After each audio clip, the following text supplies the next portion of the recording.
था कि जो हर जालिम से टकराएगी वो आंधी बनाऊंगा। नए अंग्रेज आए हैं, नया गांधी बनाऊंगा। हम चले हैं, हम सिपाही की तरह राहुल जी के साथ रहे हैं। तो मैं यहां खड़ा होकर के आपसे पूछना चाहता हूं, अगर आपके मुद्दों पर राहुल गांधी खड़ा है, अगर आपके मुद्दों से अरविंद केजरीवाल गायब है, तो फिर आपका फर्ज क्या बनता है?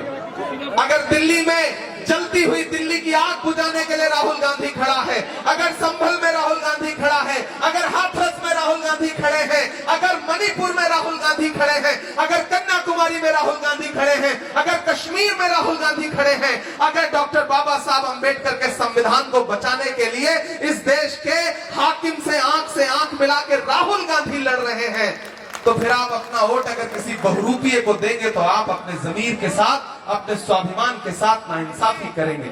मैं आपसे अपील करने आया हूं और एक बहुत महत्वपूर्ण बात साथियों आपसे कहना चाहता हूं।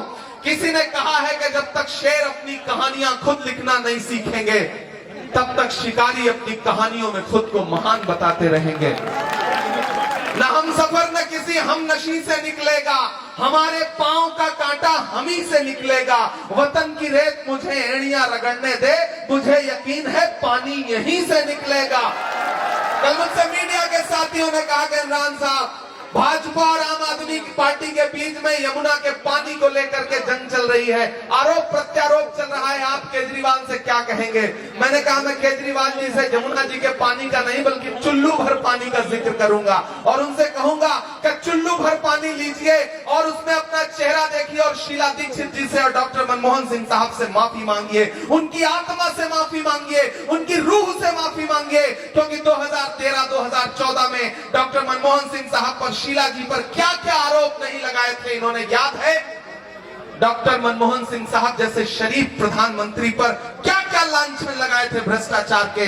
लेकिन बादली वालों, ऊपर वाले की लाठी में आवाज नहीं होती है। प्रकृति जब न्याय करती है तो बहुत खामोशी से करती है। डॉक्टर मनमोहन सिंह साहब जैसे शरीफ इंसान का बदला जब प्रकृति ने लिया, तो वही अरविंद केजरीवाल, वही मनीष सिसोदिया मुख्यमंत्री रहते हुए, उप मुख्यमंत्री रहते हुए भ्रष्टाचार के आरोप में जेल काट के आई। ये प्रकृति का इंसाफ था जो डॉक्टर मनमोहन सिंह साहब की आत्मा का इंसाफ लिया प्रकृति ने। मैं आपके बीच में अपने भाई देवेंद्र यादव जी के लिए अपील करने के लिए आया हूं और आपसे यह कहना चाहता हूं साथियों कि चाहे पंजाब हो, चाहे उत्तराखंड हो, चाहे देश का कोई भी कोना हो, वो जानता है कि देवेंद्र यादव की कांग्रेस पार्टी में क्या अहमियत और क्या हैसियत है। ये बात आपको समझनी पड़ेगी।